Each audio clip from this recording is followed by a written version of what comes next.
Hello guys. आ गया है हानली की जर्नी का नेक्स्ट पार्ट। तो अगर आपने पिछला पार्ट नहीं देखा है तो चैनल पर जाकर उसे ज़रूर देख लो, नहीं तो ये पार्ट आपको समझ में नहीं आने वाला है। तो ये पार्ट भी ठीक वहीं से शुरू होता है जहां पिछला पार्ट खत्म हुआ था। तो इस पार्ट की शुरुआत में हम देखते हैं उस विशाल नारवॉल वर्म ने बर्ड के मारे एक ऐसी भयानक चीख मारी कि कलेजा मुंह को आ जाए।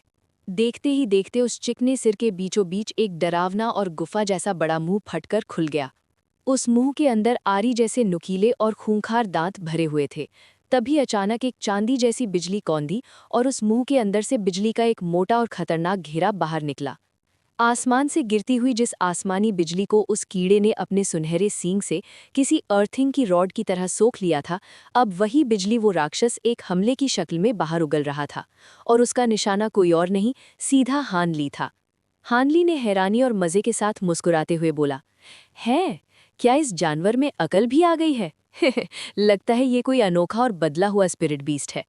हानली इस खतरे को देखकर घबराया नहीं, बल्कि उसकी तो खुशी का ठिकाना न रहा। उसने फुर्ती से अपने दोनों हाथ आपस में रगड़े और फिर उन्हें एक साथ ऊपर उठा दिया। उसकी हथेलियों से बिजली के दो ऐसे मोटे लट्ठे निकले जो किसी आदमी के हाथ जितने मोटे थे। पलक झपकते ही ये बिजली उस कीड़े की चांदी जैसी बिजली से जा टकराई। एक जोरदार धमाका हुआ, जैसे आसमान फट गया हो। सुनहरी और चांदी जैसी बिजलियां आपस में ऐसे गुत्थम गुत्ता हो गई जैसे दो विशाल अजगर एक दूसरे को लपेट रहे हों। चारों तरफ बिजली की पतली पतली लकीरें छिटकने लगी और हानली और उस कीड़े के बीच बिजली के गोले फूटने लगे। पर कुछ ही पल में दोनों बिजलियां एक दूसरे को काटते हुए गायब हो गई, जैसे वहां कुछ था ही नहीं। ये देखकर वो विशाल कीड़ा और भी ज्यादा आग बबूला हो गया। उसके सिर पर लगे सुनहरे सींग से चकाचौंध कर देने वाली रोशनी निकलने लगी, जो आसपास फैली आसमानी बिजली को अपनी तरफ खींचने लगी। वो सींग पागलों की तरह बिजली सोख रहा था, मानो अपनी अगली चाल के लिए पूरी ताकत इकट्ठा कर रहा हो। तभी हानली ने कसाई जैसा ठंडा ठहाका लगाया और अपना मुंह खोला। उसके मुंह से एक छोटी सी सुनहरी तलवार बाहर निकली और देखते ही देखते 10 फीट लंबी रोशनी की लकीर में बदल गई। वो बिजली की रफ्तार से सीधी उस कीड़े के सिर की तरफ बढ़ी। कीड़ा समझ गया कि ये हमला उसकी जान ले सकता है। उसके शरीर से पीली रोशनी फूटने लगी और उसने फौरन जमीन के अंदर घुसने की कोशिश की, मगर तभी उस फायर स्पिरिट थ्रेड में जिसने उसे जकड़ रखा था, लाल रोशनी चमकी और वो धागा अचानक मोटा होकर एक लाल रस्से जैसा बन गया। वो रस्सा किसी पेड़ के तने जितना मोटा था और उससे आग की ऐसी लपटें उठीं कि पल भर में कीड़े का आधा शरीर आग के घेरे में आ गया। कीड़ा तो जैसे सदमे में आ गया। उसका सुनहरा सींग बिजली तोखना छोड़कर अब उन आग की लपटों की तरफ सुनहरी रोशनी फेंकने लगा। जैसे ही वो रोशनी आग से टकराई, आग के बड़े बड़े शोले उस सुनहरे सींग के अंदर समाने लगे। मतलब ये कि वो राक्षस सिर्फ बिजली ही नहीं बल्कि आग को भी हजम कर सकता था। लेकिन जब तक वो ज्यादातर आग को सोख पाता, हानली की वो सुनहरी तलवार उसके सिर पर पहुंच चुकी थी। उस सुनहरी रोशनी ने एक विशाल तलवार का रूप लिया और पूरी ताकत से नीचे वार किया। उस विशाल कीड़े ने अपना सिर घुमाया और उसका सुनहरा सींग साइज में 2 गुना बड़ा हो गया ताकि वो उस तलवार को रोक सके। जब तलवार और सींग आपस में टकराए तो लोहे के पीटने जैसी एक जोरदार आवाज गूंजी। चारों तरफ तीखी सुनहरी रोशनी फैल गई। वो भारी भरकम तलवार उस सींग से टकराकर पीछे हट गई, जबकि सींग पर एक खरोंच तक नहीं आई। मगर उसी पल कीड़े के सिर के ठीक ऊपर एक नीली बिजली कौंदी और हानली अपने पीठ पर लगे थंडरस्टॉर्म विंग्स के साथ अचानक प्रकट हो गया। उसने अपना हाथ हवा में लहराया और एक और सुनहरी तलवार की धार इतनी तेजी से निकली कि कीड़े के शरीर में एक बड़े कटोरे जैसा छेद कर दिया। उस घाव से हरे रंग का खून फव्वारे की तरह निकलने लगा। पर वो कीड़ा इतना विशाल था कि ऐसा जख्म जो किसी आम कल्टीमेटर को मौत की नींद सुला दे, उसके लिए मामूली था। दर्द ने उसे और भी ज्यादा पागल कर दिया। कीड़ा गुस्से में दहाड़ा और उसके शरीर के ऊपरी हिस्से पर मौजूद रेशे देखते ही देखते अनगिनत लंबे कोड़ों में बदल गए। वो सारे कोड़े सीधे ऊपर खड़े हानली की तरफ लपके।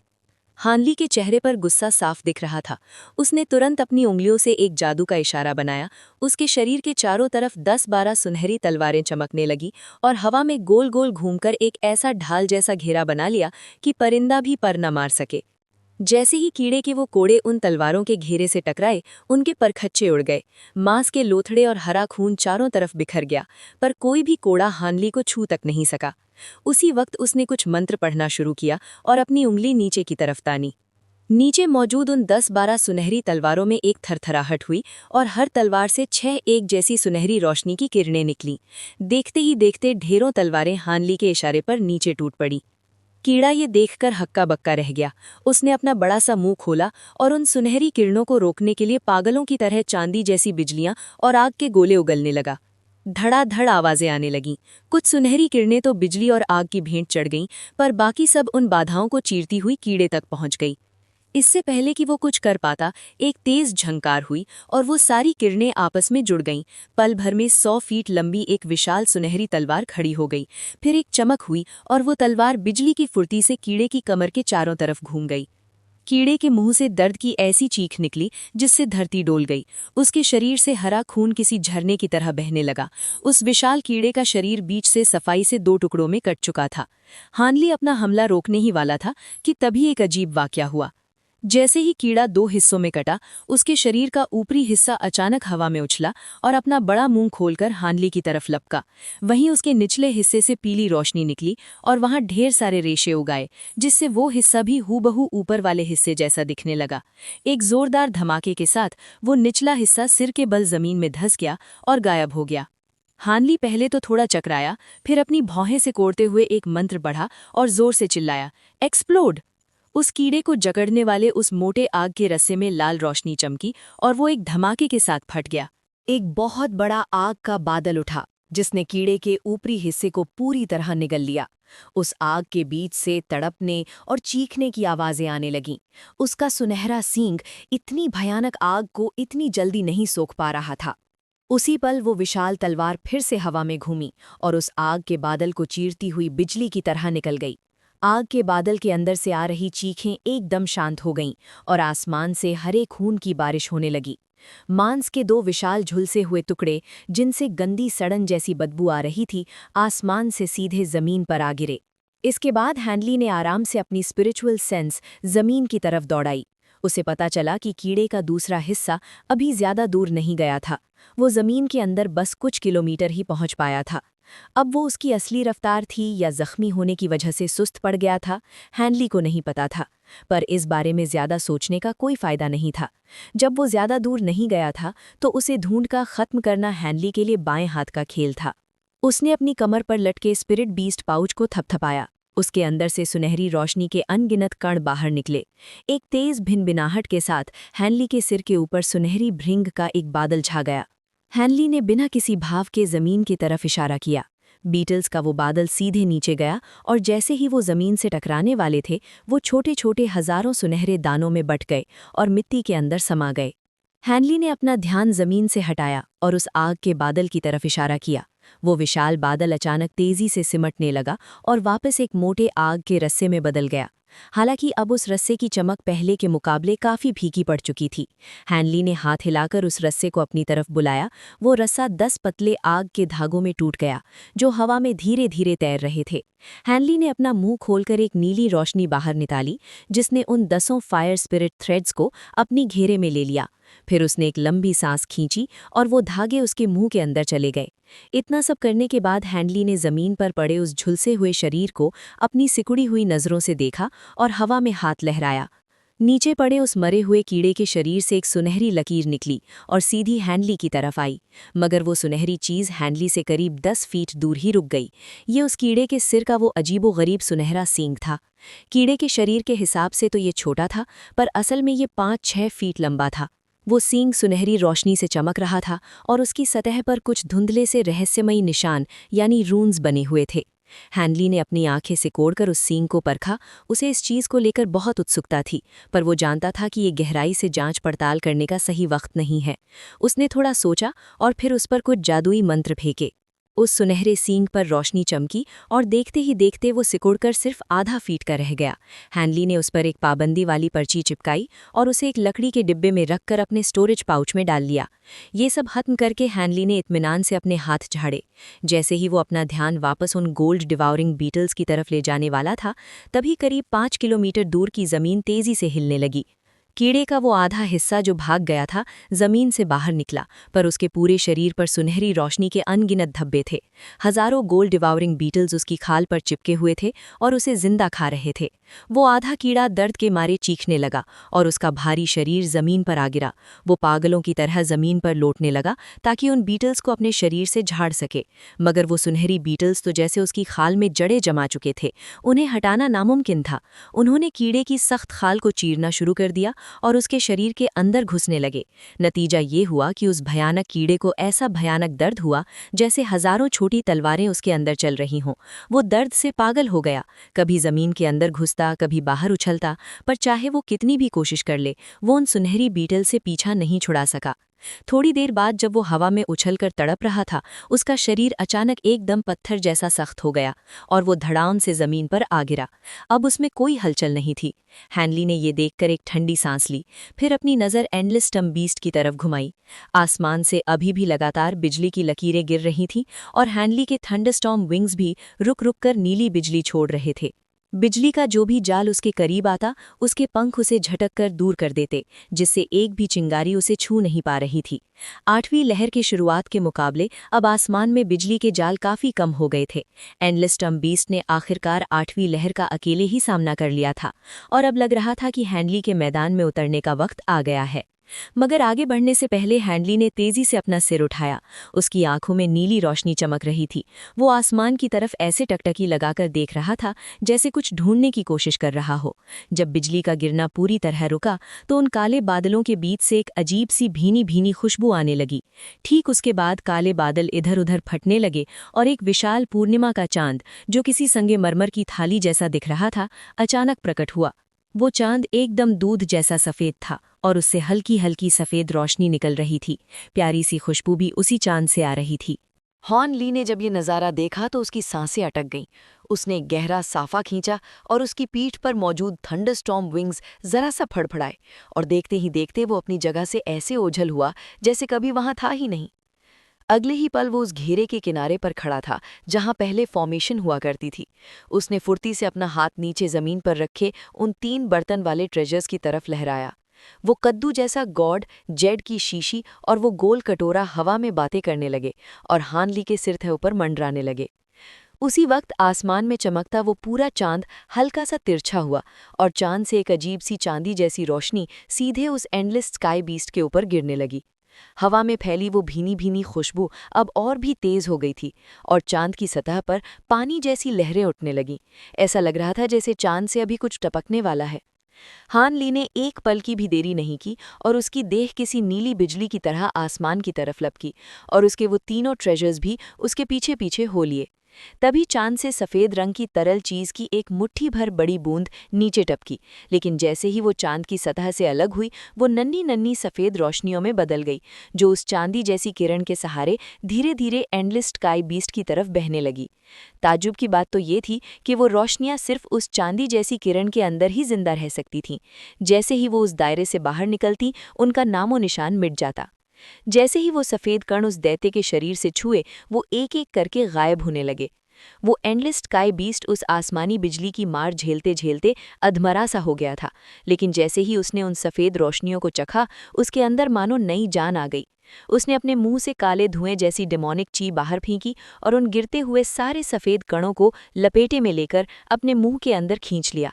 इस चीज ने उस जंगली जानवर के अंदर ऐसी आग भरी कि उसका शरीर एक बार फिर गुब्बारे की तरह फूलने लगा। चांद की सतह पर फिर से लहरें उठीं और एक और बूंद नीचे टपकी, जो फिर से हजारों सफ़ेद कणों में बिखर गई। इसी बीच हानली की वो नीली चमक उन काले बादलों के बीच चमकते चांद की तरफ तेजी से बढ़ी, लेकिन जब वो चांद से करीब 1000 फीट की दूरी पर था, तभी हवा में चांदी जैसी बिजली कौंधी और बादलों के बीच एक भयानक गड़गड़ाहट के साथ चांदी की बिजली की अनगिनत लकीरें उभर आईं। वो सारी बिजलियां एक साथ पागलों की तरह हानली पर टूट पड़ीं। ऐसा लग रहा था जैसे हजारों चांदी के सांप एक साथ हानली को डसने के लिए लपके हों। नज़ारा सच में कलेजा मुंह को लाने वाला था। हानली ने अपनी जिंदगी में बड़े बड़े तूफान देखे थे, लेकिन इस मंजर ने उसके भी रोंगटे खड़े कर दिए। खैर, उस एंडलेस स्काई बीस्ट ने उसे पहले ही बातों बातों में इस खतरे के बारे में बता दिया था, इसलिए डरने के बावजूद वो पूरी तरह तैयार था। उसने अपनी हथेली पलटी और एक चमकती हुई हरी चीज उसके हाथ में आ गई। ये और कोई नहीं बल्कि उसका मशहूर स्पिरिट ट्रेजर 8 स्पिरिट रूलर था। जैसे ही वो चांदी की बिजलियां उसे भस्म करने ही वाली थी, हान ली ने उस लकड़ी के रूलर को हवा में घुमाया। अचानक उसके चारों तरफ चांदी के कमल के फूल खिलने लगे। हर फूल एक हथेली के बराबर था और उन्होंने हान ली के इर्द गिर्द ऐसी दीवार खड़ी कर दी कि हवा भी आर पार न जा सके। वो बिजलियां जब उन कमल के फूलों से टकराईं तो कान फाड़ देने वाले धमाके हुए और उस दीवार पर बिजली की महीन लकीरें नाचने लगीं। एक फूल टूटता तो उसकी जगह तुरंत दूसरा कमल का फूल ले लेता। ऐसा लग रहा था जैसे इन फूलों की कोई गिनती ही नहीं है और उन्होंने उस खौफनाक बिजली को रोक कर रख दिया। वो नीली रोशनी अब चांद से महज 100 फीट दूर रह गई थी।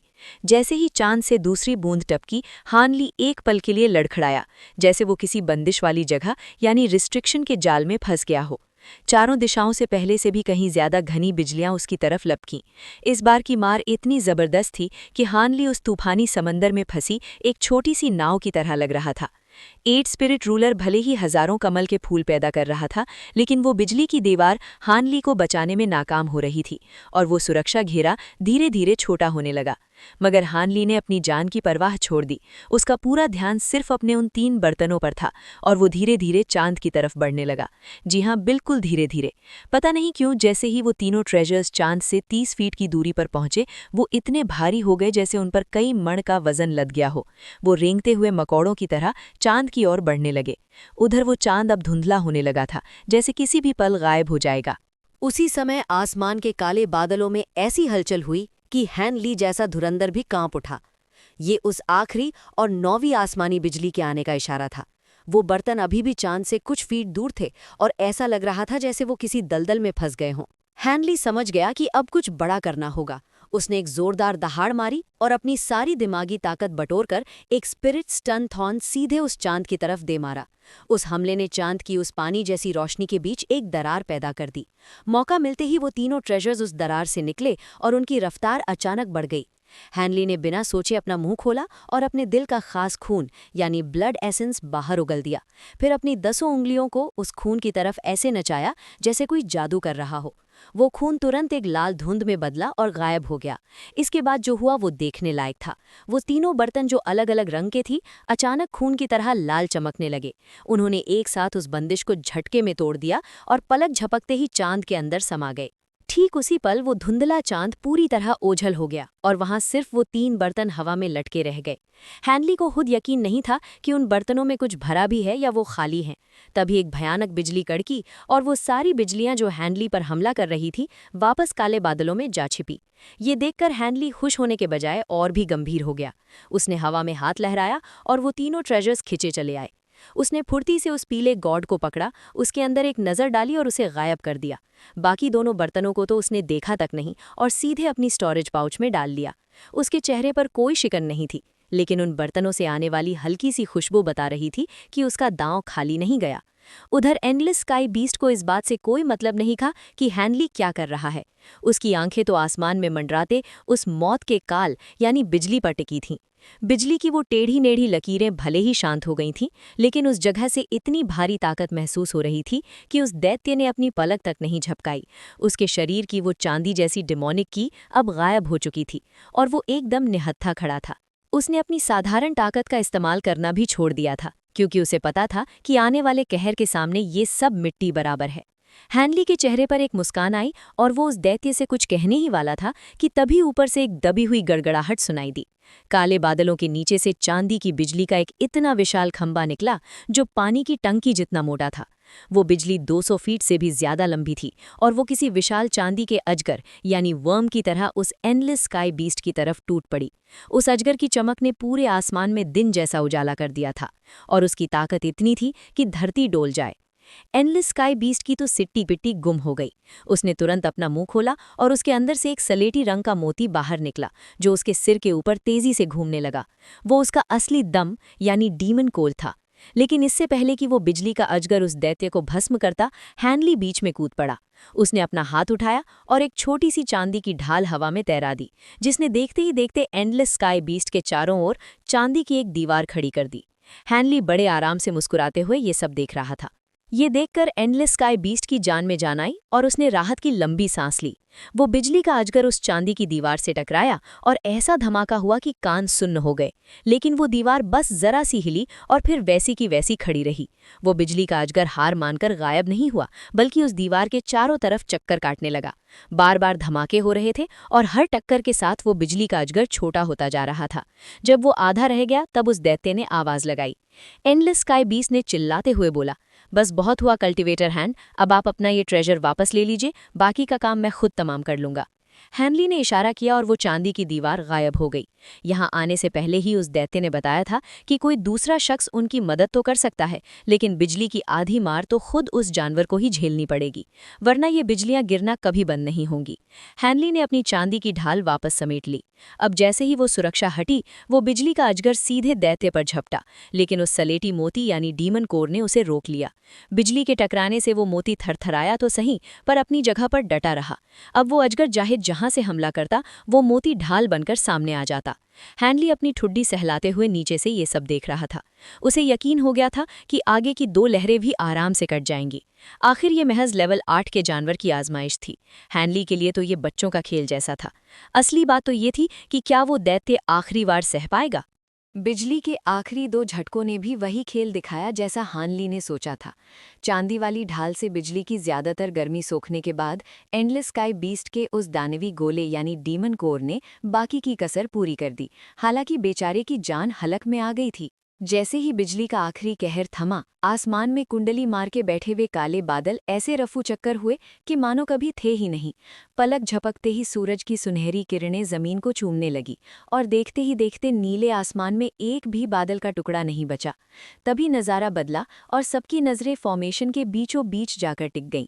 वहां वो एंडलेस स्काई बीस्ट अब सफ़ेद सलेटी रंग की अंदरूनी शक्ति यानी ची की परतों में लिपटा हुआ था। ऐसा लग रहा था मानो किसी बड़े से कीड़े ने अपने चारों तरफ कोसा यानी ककून बना लिया हो और उसके अंदर कुछ बड़ी तेजी से कुलकुला रहा था। हानली ने जब ये देखा तो उसके चेहरे पर कोई हैरानी नहीं थी।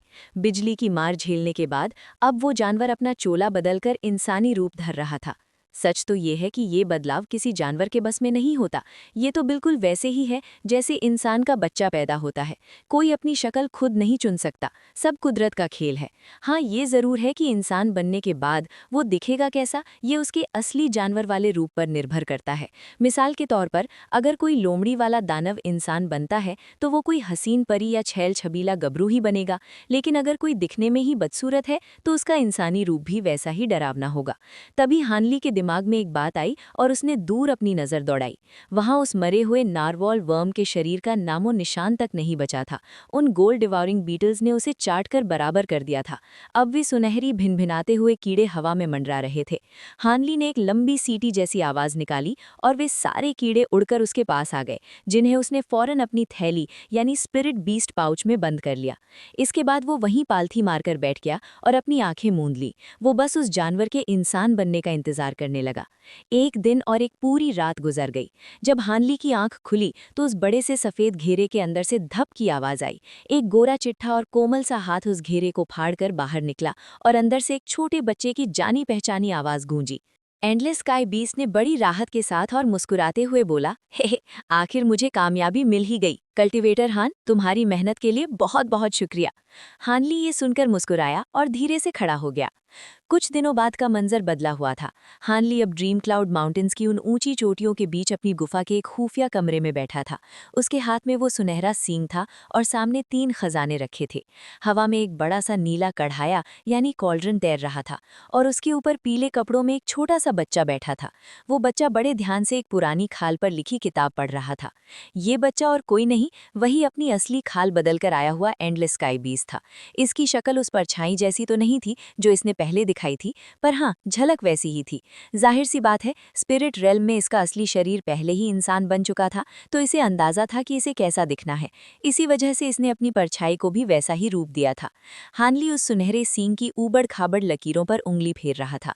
अचानक वो गंभीर होकर बोला, मैंने काफ़ी जांच परख की है और मुझे पता चला है कि ये सींग लगभग हर तरह की अंदरूनी शक्ति को सोख सकता है और उसे छोड़ भी सकता है।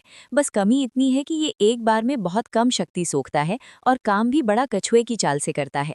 उस छोटे बच्चे ने किताब एक तरफ रखी और हानली की तरफ देखकर दांत निकालते हुए बोला, हे, आखिर एक अजूबा जानवर का हिस्सा जो है, शक्ति सोखने का हुनर बहुत कम चीज़ों में होता है। स्पिरिट रेल में भी बड़े बड़े सूरमा ऐसी चीज़ के लिए तरसते हैं। ढाल या बचाव का सामान बनाने के लिए इससे बढ़िया कोई जड़ी बूटी या पत्थर नहीं होगा। हानली ने उत्सुकता से पूछा, बचाव का सामान? क्या इससे लड़ाई वाली आर्मर बनाई जा सकती है? उस छोटे बच्चे ने मजाक उड़ाते हुए और सीरियस होकर कहा, हे, तुम वाकई बहुत तेज हो कल्टीवेटर हान। तुम इस सींग और अपने फायर स्पिरिट थ्रेड्स को मिलाकर एक तगड़ी आर्मर बना सकते हो। भले ही वो कोई बड़ा भारी खजाना यानी स्पिरिट ट्रेजर ना बने, पर उससे कम भी नहीं होगी। लेकिन मेरी मानो तो ऐसा मत करना। हानली की आंखों में हैरानी साफ दिख रही थी। उसने तुरंत पूछा, काहे? मुझे तो अभी एक अच्छी आर्मर की बहुत ज़रूरत है। बच्चे ने समझाते हुए कहा, देखो भाई, अगर तुम्हें अपनी पूरी जिंदगी इस इंसानी दुनिया में काटनी है और बस अपनी जान प्यारी है तो आर्मर बना लो। लेकिन अगर तुम्हारा इरादा उस खतरनाक रास्ते यानी स्पेशल नोड से होकर स्पिरिट रेल्म में घुसने का है तो इस चीज़ को किसी और काम के लिए बचाकर रखो। हानली चकराकर पूछा, ऐसी कौन सी चीज़ बनेगी इससे? बच्चे ने रहस्यमय अंदाज में कहा, रेल्म ट्रांसेंडिंग बीड, वही मोती जो तुम्हें उस रास्ते को पार करने में मदद करेगा। हैनली को बड़ा झटका लगा, उसका माथा ठनका और वो बोला, अरे, मुझे याद है जब तुम्हारी परछाई इस दुनिया में आई थी तब तुमने रेल्म ट्रांसेंडिंग स्टोन जैसा कुछ इस्तेमाल किया था। इन दोनों में क्या रिश्ता है? क्या ये एक ही चीज़ है? बच्चे ने अपनी दाढ़ी, जो थी नहीं, खुजलाने के अंदाज में सोचकर बोला, नाम एक जैसे हैं पर काम में ज़मीन आसमान का फ़र्क है। वो पत्थर कुदरती होता है और सिर्फ एक बार इस्तेमाल होता है, जबकि ये मोती इंसान खुद बनाता है और बार बार काम आता है। पर हाँ, ताकत के मामले में ये मोती उस पत्थर का 100वां हिस्सा भी नहीं है। हैनली की तो बोलती ही बंद हो गई। उसने बस इतना कहा, सिर्फ 1%? बच्चे ने उसे टोकते हुए कहा, इसे कम मत समझो, वो पत्थर तो पूरे स्पिरिट रेल्म की 3 सबसे कीमती चीज़ों में आता है। ये मोटी भले ही उसके सामने छोटा हो, लेकिन इसमें वो दम है कि ये रास्ते की रुकावटों को फाड़ सके। इसे बनाने के लिए जो माल चाहिए वो बहुत मुश्किल से मिलता है। मैंने एक बार स्पिरिट रेल्म की उस रास्ते में झांकने की हिमाकत की थी और सच कहूँ तो आज भी याद करके रोंगटे खड़े हो जाते हैं। वहाँ चलने वाले हवा के तूफान और मौत का सन्नाटा कलेजा मुंह को ले आता है। तुम्हारी लॉ डिस्ट्रक्शन आए कितनी भी ताकतवर क्यों ना हो जाए, बिना इस मोती के वहां कदम रखना अपनी कब्र खुद खोदने जैसा है। मैं तो तुम्हें ये बात तब बताने वाला था जब तुम उस लेवल पर पहुंच जाते, पर किस्मत से तुम्हें ये सामान मिल गया तो बताना जरूरी समझा। हैनली ने ठंडी सांस भरी और हार मानते हुए बोला, तो फिर तो ये मोती बनाना ही पड़ेगा। बच्चा खिलखिलाकर हंसा और बोला, अगर तुम्हारे पास वो आंख ना होती तो मैं जिक्र भी नहीं करता। इन दोनों के मेल से ही तुम्हारे बचने की कोई उम्मीद है। चलो, तुमने मुझे वो ठंडी चीज़ यानी ग्लेशियल क्विंटेसेंस दी थी, उसके बदले मैं तुम्हें इसे बनाने का तरीका सिखा दूंगा। हैनली ने बात पलटते हुए पूछा, तुम एहसानों का बोझ नहीं रखते, ये अच्छी बात है। वैसे एक बात बताओ, मैंने पहले कछुए को इंसान बनते देखा था, पर उसकी बिजली और तुम्हारी बिजली में बहुत फर्क था। तुम्हारी वाली तो बहुत ही जालिम थी। बच्चे ने शान से सिर उठाकर बोला, इसमें अचरज कैसा? जिसकी जितनी हैसियत वैसी उसकी आफत। जो जानवर जितना धुरंधर होगा, कुदरत उसकी उतनी ही कड़ी परीक्षा लेगी। सुना है कि ड्रैगन और फीनिक्स जैसे दिग्गजों को तो 13 बार बिजली की मार सहनी पड़ती है। मैं तो खुशकिस्मत हूं कि 11 बार में ही काम बन गया। हैनली ने गर्दन हिलाते हुए कहा, अब समझा। तभी बच्चे ने वो पुरानी खाल वाली किताब उठाई और मुस्कुराते हुए पूछा, ये 9 गेल ट्रांसफॉर्मेशंस वाली तकनीक तो बड़ी मज़ेदार है, पर तुमने मुझे क्यों दिखाई? क्या तुम्हें जानवरों वाली विद्या यानी कल्टीवेशन में दिलचस्पी जाग गई है? असल में वही किताब थी जो हैनली को शाओ कुइयर से मिली थी। उसे पढ़कर हैनली को समझ आया था कि ये सिर्फ पंखों वाले जानवरों के लिए है और इसे करने के लिए शरीर पत्थर जैसा मजबूत होना चाहिए। हैनली ने अपनी योजना बताते हुए कहा, ये तकनीक बहुत कमाल की है और मेरे पास भी उड़ने वाले थंडरस्टॉर्म विंग्स हैं। मैं चाहता हूं कि तुम इसे मेरे हिसाब से बदल दो ताकि मैं इसे इस्तेमाल कर सकूं। तुम खुद एक जानवर हो तो तुम्हारे लिए इसे बदलना बच्चों का खेल होगा। इसके बदले में मैं तुम्हें उस सुनहरी किताब यानी गोल्डन जेड डोम का आधा पन्ना पढ़ने को दूंगा, जिसे समझना अभी मेरे बस की बात नहीं है। बच्चा गहरी सोच में डूब गया और बोला, तकनीक तो लाजवाब है और तुम्हारे पंखों पर फिट भी बैठेगी, पर एक पेंच है।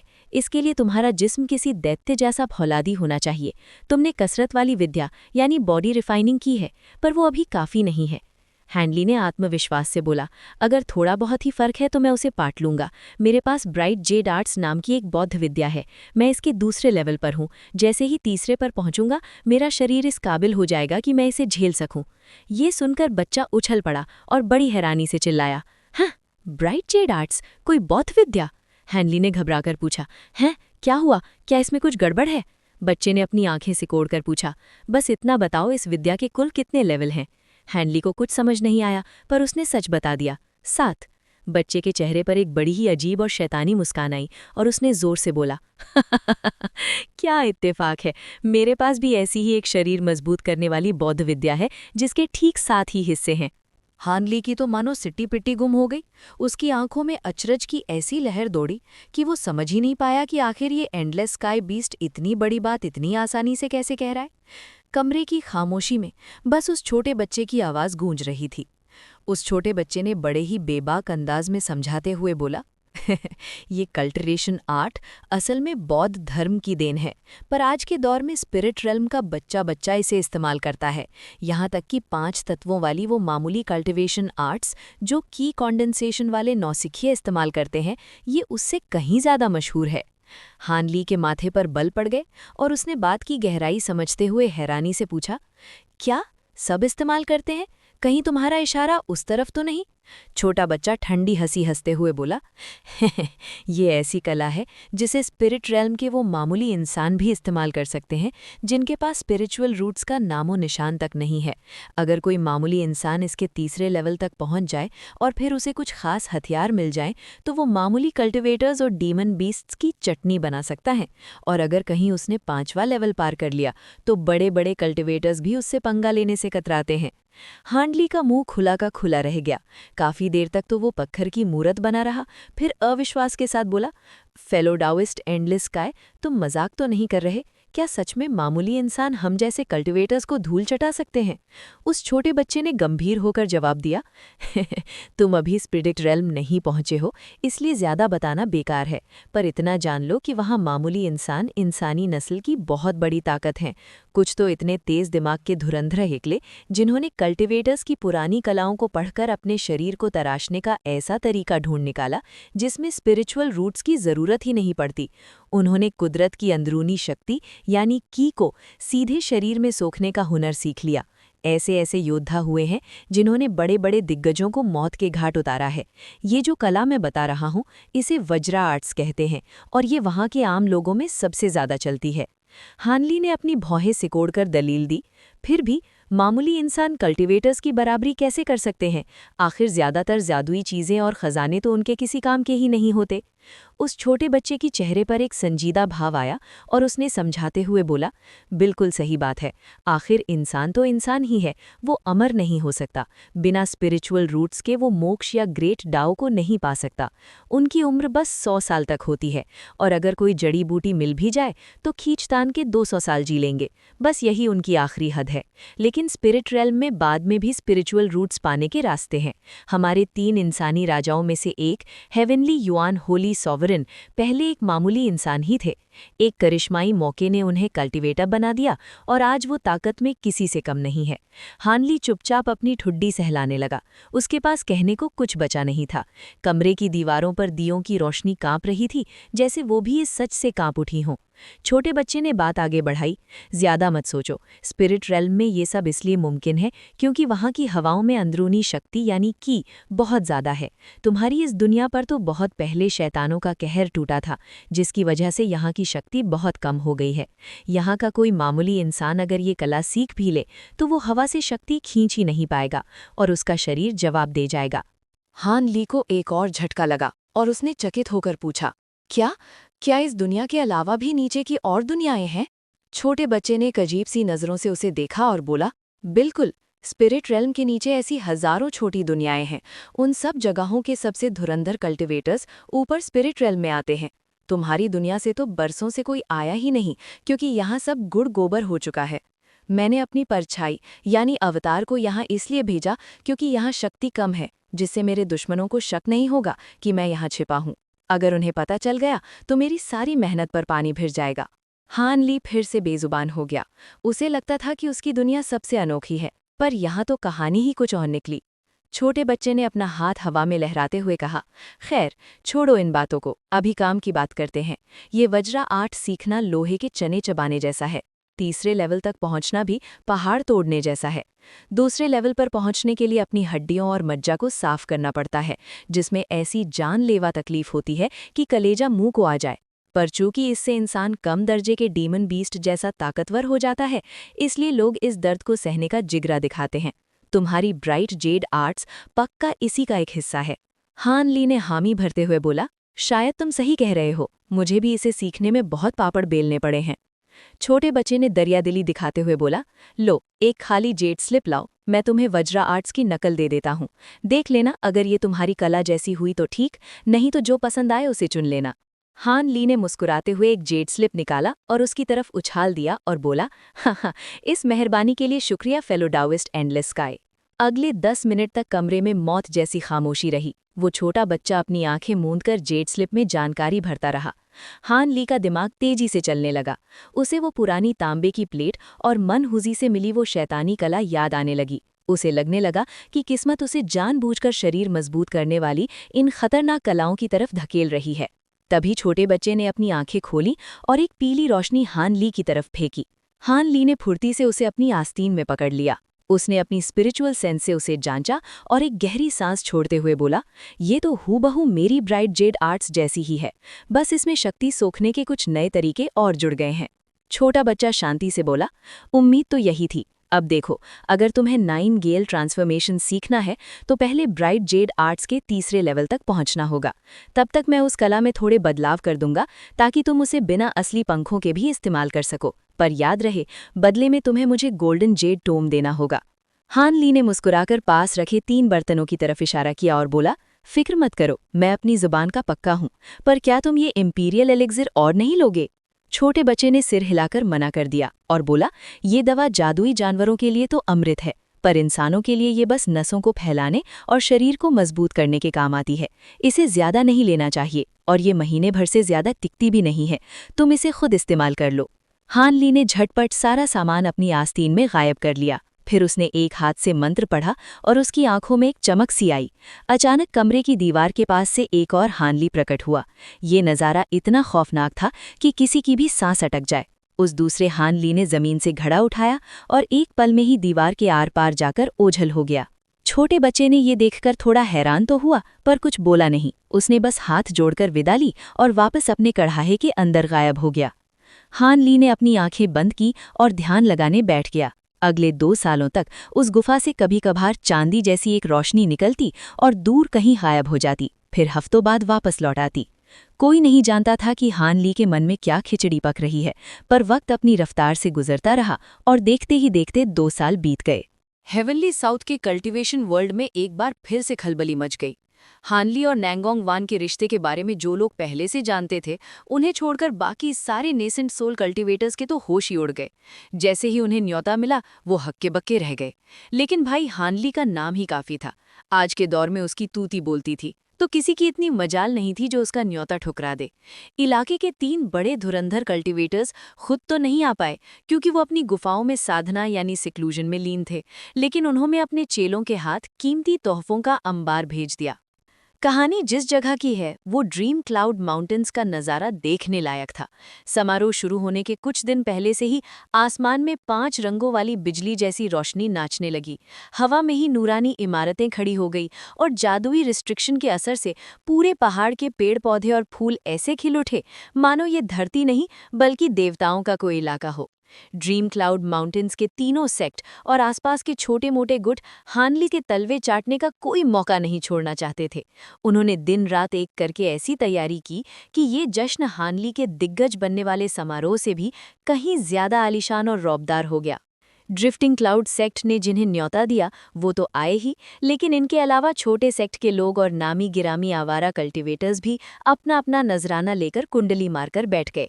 समारोह के दौरान करीब 5 से 6 हजार कल्टीवेटर्स की भीड़ उमड़ पड़ी, जिनमें ज्यादातर ऊंचे लेवल वाले उस्ताद थे। पिछले 1000 साल में हेवनली साउथ ने ऐसा मेला कभी नहीं देखा था। पर इसमें ताज्जुब की कोई बात नहीं थी। जब हानली पहले पहल बड़ा कल्टीवेटर बना था, तब लोगों के मन में शक के बीज थे कि क्या ये सच में इतना ताकतवर है। ऊपर से 3 और दिग्गज पहले से मौजूद थे, लेकिन उस वक्त जो मुकाबला हुआ उसमें हानली ने सबको धूल चटाकर ये साबित कर दिया कि वही इस पूरे इलाके का असली सुल्तान है। अब तो लोग यहाँ तक कहने लगे थे कि हानली अकेला ही 2 बड़े दिग्गजों को एक साथ नाको चने चबा सकता है। ये बात सुनकर बाकी सेक्ट वालों का तो कलेजा मुंह को आ जाता था। इसका सीधा मतलब ये था कि अगर हानली को अपने सेक्ट की फिक्र ना होती तो वो अकेला ही किसी भी सेक्ट को जड़ से उखाड़ फेंकने की ताकत रखता था। पूरे इलाके में किसी भी गुट के पास 2 से ज्यादा दिग्गज नहीं थे, तो हानली के सामने टिकने की औकात किसी की नहीं थी। इसीलिए चाहे किसी की पहले से दोस्ती हो या ना हो, सबके सब रिश्ता सुधारने के लिए भागे चले आए। जो बड़े आवारा कल्टीवेटर्स थे वो तो बस इस उम्मीद में आए थे कि शायद हानली उन्हें कल्टीवेशन का कोई गुरु मंत्र दे दे। भीड़ इतनी थी कि पैर रखने की जगह नहीं थी, पर मुख्य मेहमान यानी हानली और नैंगोंग वान काफी देर तक बाहर नहीं आए। जब आए तो बस मेहमानों का शुक्रिया अदा किया, एक दूसरे के साथ रस्म के मुताबिक जाम टकराया और वहां से 9-2-11 हो गए। बाकी सारा तामझाम ल्यू लॉ के कंधों पर था और उसने भी अपनी जिम्मेदारी बखूबी निभाई। दूल्हा दुल्हन के ना होने के बाद भी उसने महफिल में 4 चांद लगा दिए और रौनक कम नहीं होने दी। 3-4 दिन तक ये धूम धड़ाका चला और फिर खत्म हो गया। ज्यादातर लोग तो अपने घर की राह पकड़ने लगे, पर कुछ लोग अभी भी वहीं डेरा डाले हुए थे। पहाड़ों की चोटियों के बीच सबसे ऊंची चोटी पर हानली और सफेद कपड़ों में लिपटी नैंगोंग वान साथ साथ खड़े थे।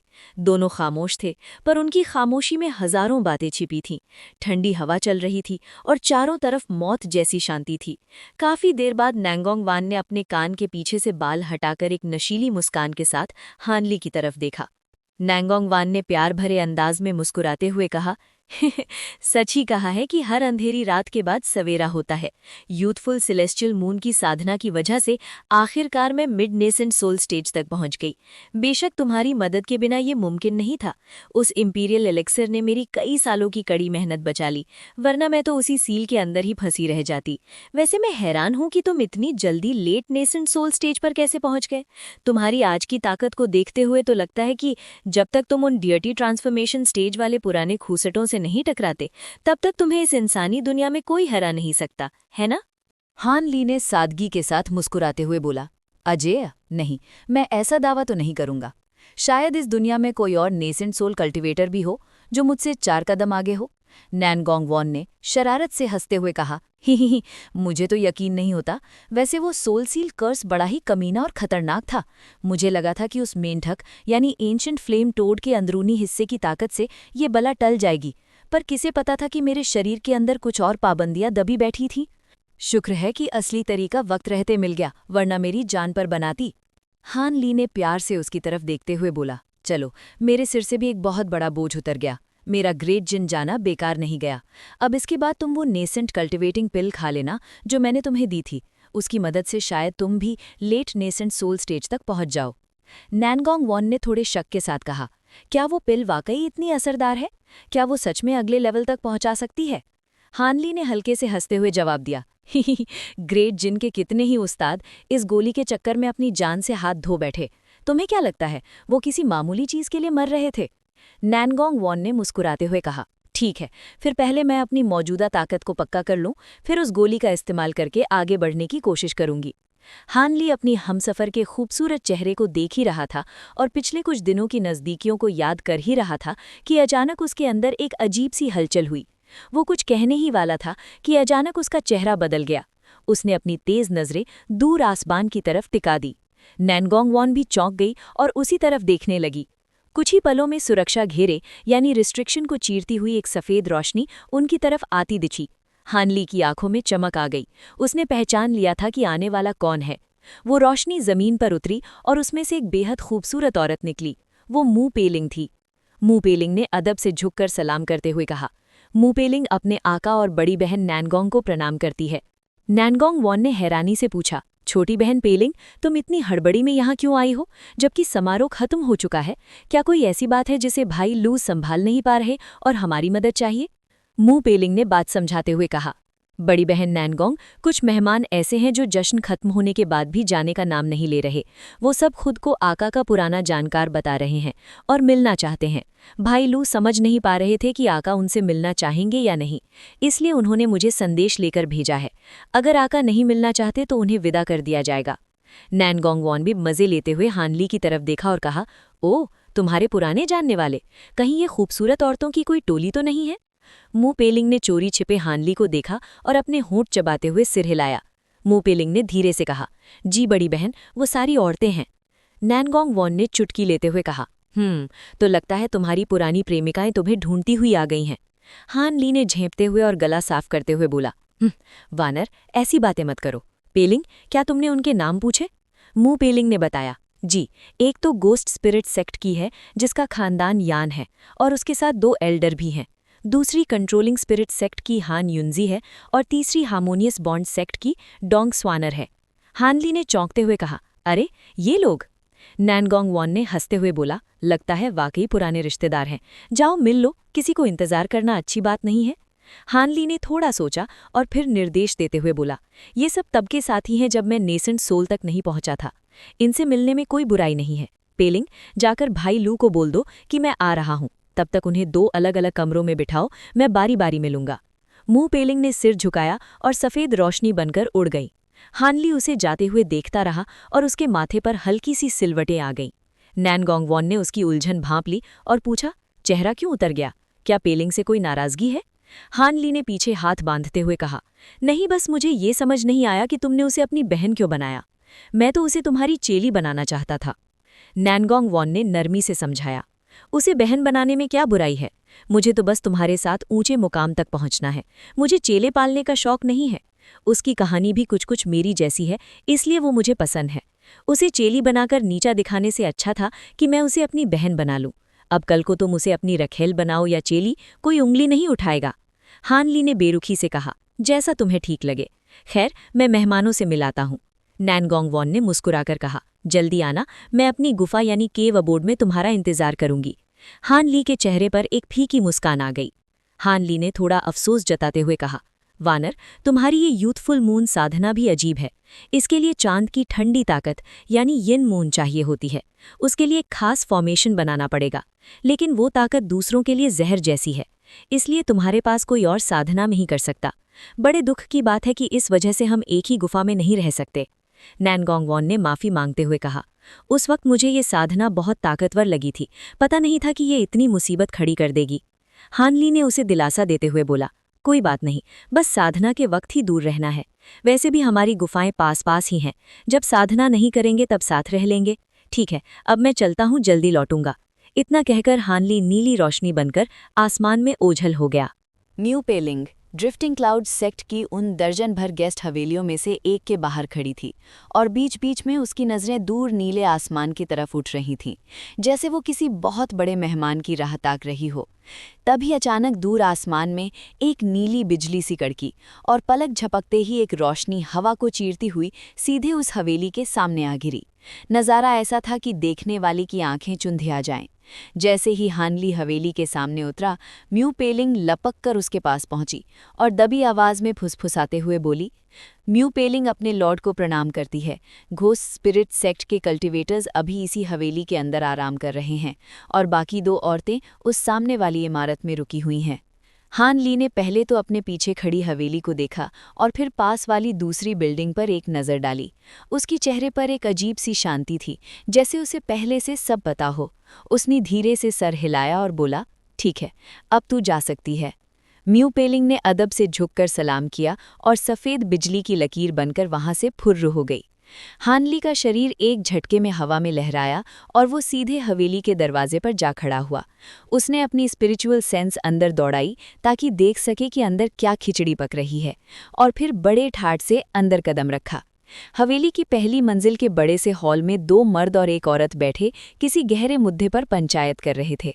उनमें से एक तो हड्डी जैसा दुबला पतला पीले कपड़ों वाला आदमी था, जबकि दूसरा एक बुजुर्ग था जिसका चेहरा मुर्दे जैसा सफ़ेद पड़ा था। उनके साथ जो औरत बैठी थी वो कोई 20 साल की बेहद खूबसूरत लड़की थी जिसे दुनिया यन यन एर के नाम से जानती थी। तीनों के बीच बड़ी गर्मागर्म बहस चल रही थी और उनकी आंखों की बेचैनी साफ बता रही थी कि पानी सिर के ऊपर से गुजर चुका है। जैसे ही हानली ने हॉल में कदम रखा, उन तीनों की गर्दनें एक साथ उसकी तरफ घूमी। हानली को देखते ही तीनों की जान में जान आई और वो खुशी और हैरानी के मारे अपनी कुर्सियों से उछल पड़े ताकि उसका स्वागत कर सकें।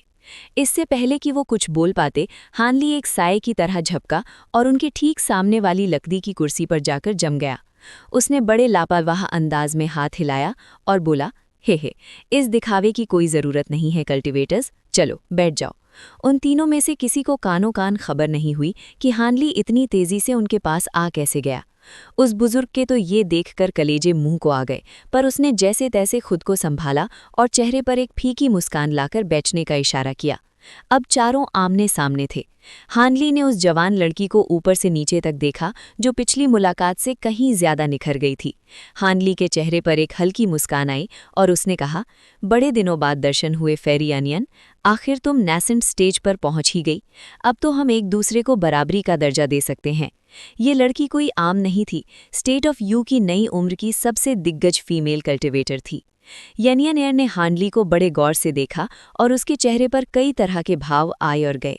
वो बड़ी धीमी आवाज में बोली, आपकी दुआ है कल्टिवेटर हान, मैं तो अभी अभी नेसेंट स्टेज की दहलीज पर आई हूँ, पर आप तो पूरे हेवनली नाउथ रीजन के बेताज बादशाह बन चुके हैं। मेरी क्या मजाल की आपसे बराबरी करूं। भाई हान, मैं यहाँ एक बहुत बड़ी उम्मीद लेकर आई हूँ। हानली बस मुस्कुराता रहा, उसने कोई जवाब नहीं दिया। उसकी नज़रें अब घोस्ट स्पिरिट सेक्ट के बाकी 2 एल्डर्स पर टिकी और आखिर में उस बुजुर्ग के चेहरे पर जा रुकी। हानली ने तंज कसते हुए कहा, तो आप एल्डर जोंग हैं।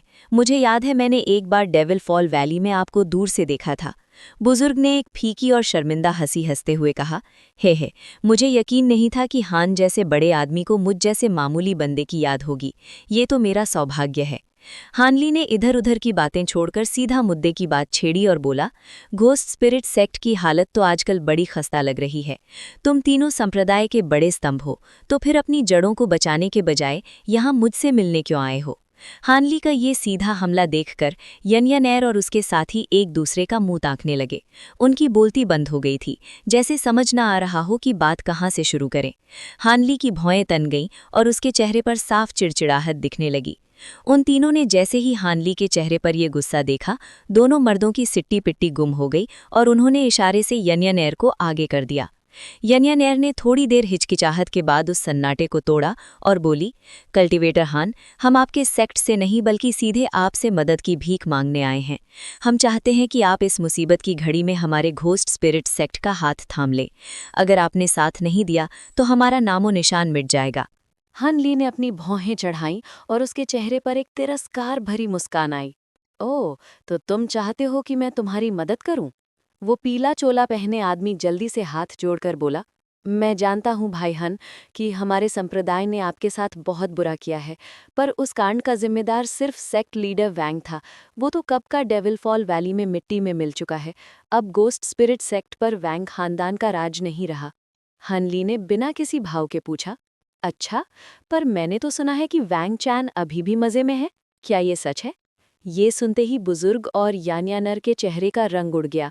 पीला चोला पहने आदमी को भी झटका लगा कि हनली को घर की इतनी अंदरूनी बात कैसे पता है, पर उसने बात संभालते हुए कहा, यकीन मानिए भाई हन, भतीजे वैंग चैन ने बहुत बड़ी गलती की थी, इसलिए हमने उससे सारे हक छीन लिए हैं।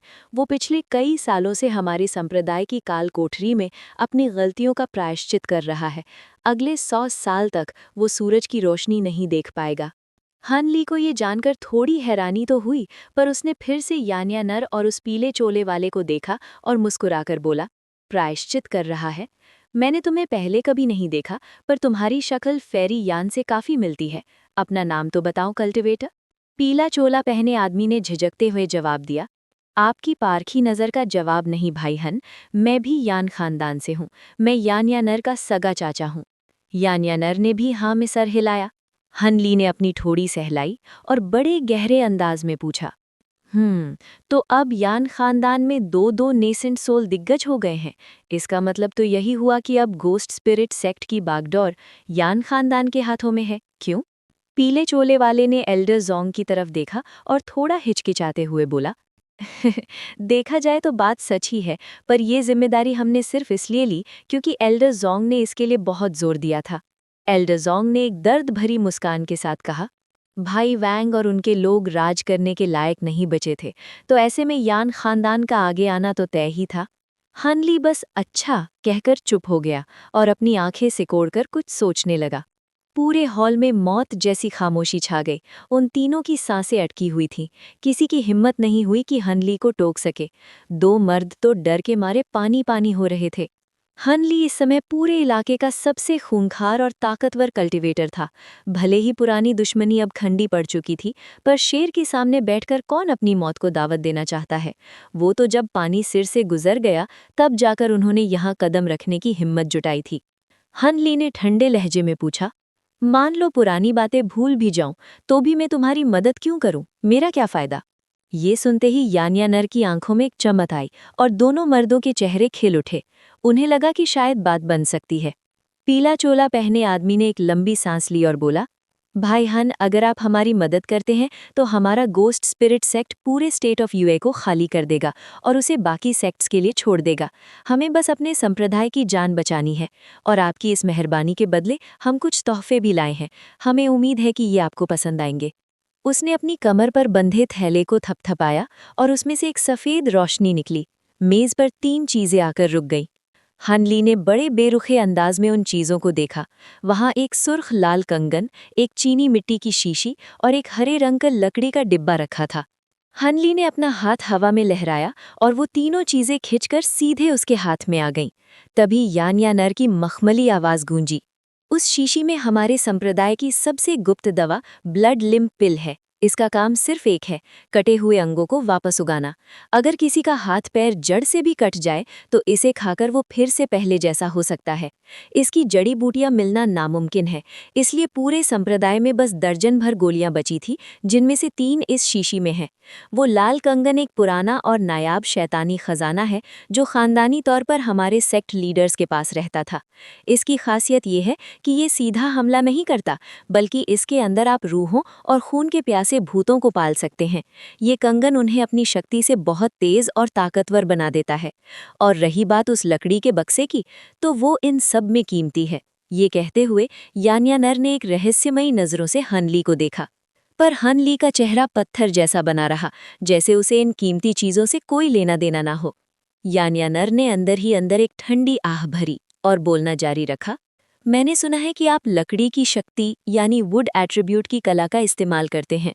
उस बक्से के अंदर एक पौराणिक वुड स्पिरिट बीड है, जो दुनिया के उन 5 खास मोतियों में से एक है जो कुदरत की ताकत को सोखते हैं। हनली की नज़रें उस हरे बक्से पर जम गईं। उस पर एक पीला कागज़ यानी रिस्ट्रिक्शन टैलिस चिपका हुआ था, जिसकी वजह से अंदर की ताकत बाहर नहीं आ पा रही थी। अचानक हनली ने बक्से की तरफ एक जोरदार फूंक मारी। एक नीली रोशनी बक्से पर लिपटी और वो पीला कागज उखड़कर गिर गया।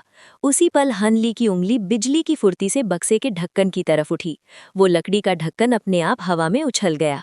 जैसे ही हानली ने उस लड़की के संदूक को खोला, ताज़ी कटी घास और सूखी लकड़ी की भीनी भीनी खुशबू सीधे उसके नथुनों से टकराई। संदूक के अंदर चारों तरफ हरी रोशनी जगमगा रही थी और उस चकाचौंध के बीचों बीच अंगूठे के बराबर एक हरी मणिका यानी एक मोती जैसा बीट बैठा था। हानली ने तुरंत अपना स्पिरिचुअल सेंस उसकी तरफ दौड़ाया ताकि उसकी असलियत जान सके, पर उसे बड़ा अचंभा हुआ। वो बीट न तो पत्थर का था और न ही लकड़ी का। उसे समझ ही नहीं आ रहा था कि आखिर ये बला किस चीज़ की बनी है।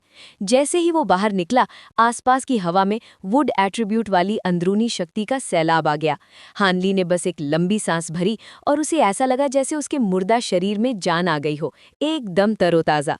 उसने अपनी उंगलियों के बीच उस मोती को पकड़ा और कुछ देर तक घूरता रहा। फिर बड़े ही ठंडे अंदाज में यान्यानर की तरफ मुड़कर बोला, ये तो वाकई में एक स्पिरिट गैदरिंग बीड है। पुराने ज़माने में ऐसे मोती कभी कभी दिख जाते थे, पर आज तक कोई ये नहीं जान पाया कि ये कुदरत की देन है या किसी ने इन्हें खुद बनाया है। कल्टीवेशन की दुनिया में इसे देखे हुए जुग बीत गए। मैंने तो ख्वाब में भी नहीं सोचा था कि तुम्हारे सेक्ट के पास ऐसी चीज़ होगी। नेक बिल यान, क्या तुम्हारा गोस्ट स्पिरिट सेक्ट वाकई इतना कीमती खजाना मुझे देने को तैयार है? अगर वुड एट्रीब्यूट वाली टेक्निक सीखने वाला कोई कल्टिवेटर इसे पास रखे तो उसकी तरक्की की रफ्तार आम बंदों से 2 गुनी से भी ज्यादा हो जाएगी। महफिल में सन्नाटा छा गया। सब हानली के चेहरे के हाव भाव पढ़ने की कोशिश कर रहे थे। तभी यान्यानर ने अपनी बात रखी। यान्यानर ने बड़े ही संजीदा लहजे में कहा, ब्रदर हान, ये मोती इस इंसानी दुनिया में बेशक नायाब है, पर हमारे लिए अपने सेक्ट की जान बचाना सबसे ऊपर है। और फिर आपको तो पता ही है कि हमारे गोस्ट स्पिरिट सेक्ट में वुड एट्रीब्यूट वाली टेक्निक्स ना के बराबर है, तो ये मोती हमारे लिए बस एक सजावट का सामान है। ऐसे में अपनी गर्दन बचाने के लिए इसे आपको सौंप देना ही सबसे बड़ी अक्लमंदी है। हानली ने उस मोती को फिर से देखा और बोला, ये मोती मेरे बड़े काम का है, इसमें कोई शक नहीं, लेकिन अगर तुम चाहते हो कि मैं बीच में पड़कर तुम्हारे कुनबे की ढाल बनूं, तो गोस्ट स्पिरिट सेक्ट को मेरे लिए एक और काम करना होगा, वरना। उसने अपनी गर्दन ना में हिलाई और बात अधूरी छोड़ दी। माहौल में अचानक भारीपन आ गया। पीले कपड़े वाले शख्स की आंखें चमक उठी और उसने बड़ी बेसब्री से पूछा, वो क्या बात है? अगर हमारे बस में होगा तो हम आसमान पाताल एक कर देंगे। हानली उस पीले कपड़े वाले शख्स की तरफ घूमा और तड़का लगाते हुए बोला, मुझे वोंग परिवार के बाकी लोगों से कोई लेना देना नहीं है, पर मैं वोंग चान की शक्ल दोबारा कभी नहीं देखना चाहता। मुझे अपने दुश्मन की जान बचाने में कोई दिलचस्पी नहीं है। समझ रहे हो ना मैं क्या कह रहा हूँ? ये सुनते ही एल्डर जोंग के चेहरे का रंग उड़ गया और यान्यानर तो बिल्कुल सफ़ेद पड़ गई, जैसे किसी ने खून खींच लिया हो। पीला कपड़ा पहने वो शख्स चुप तो हुआ, पर उसके चेहरे पर हैरानी नहीं थी, जैसे उसे पहले से ही अंदाजा था कि हानली पुरानी खुन्नस जरूर निकालेगा। पीले कपड़े वाले शख्स ने बिना पलक झपकाए बोला, मैं आपकी बात समझ गया ब्रदर हान, ये कोई बड़ी बात नहीं है। आपका क्या ख्याल है सीनियर मार्शल ब्रदर जोंग? उसने बूढ़े आदमी की तरफ सवालिया नजरों से देखा। बूढ़े के चेहरे पर कश्मकश साफ दिख रही थी। उसने थोड़ी देर सोचा और एक ठंडी आह भरते हुए बोला, अगर ब्रदर हान की यही जिद है तो मुझे यकीन है कि मार्शल नेफ्यू वोंग चान अपने सेक्ट की सलामती के लिए अपनी जान हथेली पर रख देगा। पीले कपड़े वाले शख्स ने तुरंत हामी भरते हुए कहा, जब सीनियर मार्शल ब्रदर जोंग को कोई एतराज नहीं है तो मैं पूरे सेक्ट की तरफ से इस बात पर मुहर लगाता हूँ। उसने इस पूरे फैसले के दौरान न तो यान्यानर से कुछ पूछा और न ही उसकी तरफ आंख उठाकर देखा, जैसे उसकी कोई हैसियत ही ना हो। बेचारी यान्यानर का चेहरा फक पड़ चुका था, पर उसने चूं तक नहीं की। हानली ने सिल हिलाकर कहा, ठीक है, मैं तुम्हारे ये तोहफे रख लेता हूँ और मैं खुद कंट्रोलिंग स्पिरिट सेक्ट और बाकी गुटों को चिट्ठियां लिख दूंगा। ये सुनते ही पीले कपड़े वाला आदमी खुशी से झूम उठा। उन तीनों का काम बन गया था। अब वो ड्रिफ्टिंग क्लाउड सेक्ट में एक पल भी नहीं रुकना चाहते थे। उन्होंने फौरन खड़े होकर हानली से विदा ली। हानली ने भी उन्हें रुकने को नहीं कहा और उन्हें जाते हुए देखता रहा। यान्यानेर जब हॉल के दरवाजे पर पहुंची तो उसके कदम लड़खड़ाए। उसने मुड़कर हानली को एक ऐसी नज़र से देखा जिसमें हजारों अनकहे दर्द और उलझने थीं। उसने अपना मुंह खोला, पर शब्द हलक में ही फंस गए। आखिर में एक बेबसी आह छोड़कर वो बाहर निकल गई। हानली का चेहरा भी उसे देखकर थोड़ा बदला। वो भी खामोश हो गया और मेज पर रखे उन 3 खजानों को एकटक निहारने लगा। उधर ड्रिफ्टिंग क्लाउड सेक्ट से बाहर निकलते ही गोस्ट स्पिरिट सेक्ट के वो तीनों लोग रोशनी की लकीर बनकर आसमान में उड़ चले। जब वो ड्रीम क्लाउड माउंटेन से काफी दूर निकल आए तो एल्डर जोंग ने एक लंबी सांस भरी और अपने साथी से पूछा, जूनियर मार्शल यान, क्या सच में हमें मार्शल वोंग को मौत के घाट उतारना पड़ेगा? पीले कपड़े वाले ने जवाब दिया, सीनियर मार्शल ब्रदर जोंग, मेरा दिल भी ये नहीं चाहता, पर हानली सीधे सीधे उसकी जान मांग रहा है और हम इस वक्त आनाकानी करने की हालत में नहीं हैं। वैसे भी वो पूरे खानदान को ख़त्म करने को नहीं कह रहा, और सीनियर मार्शल ब्रदर वांग का कोई एक ही बेटा थोड़ी है। वांग परिवार का नाम नहीं डूबेगा। हानली ने तो बहुत नरमी दिखाई है। आखिरकार वांग परिवार ने पास्ट में उसके साथ बहुत बुरा सलूक किया था। मैंने सुना है कि जब हानली अभी नीसन सोल स्टेज पर पहुंचा भी नहीं था, तब वांग चैन ने उसे लगभग मार ही डाला था। ऐसे में वो बदला ले रहा है तो इसमें ताज्जुब कैसा? मेरी मानो तो हमें दिखावे के लिए अपने सेक्ट से वांग परिवार के सारे चेलों को भी निकाल देना चाहिए, ताकि हानली को हमारी ईमानदारी पर यकीन हो जाए। कहीं ऐसा ना हो कि वो अपना इरादा बदल दे, वो हमारे लिए कयामत होगी। बूढ़ा आदमी ये सुनकर थोड़ा हिचकिचाया।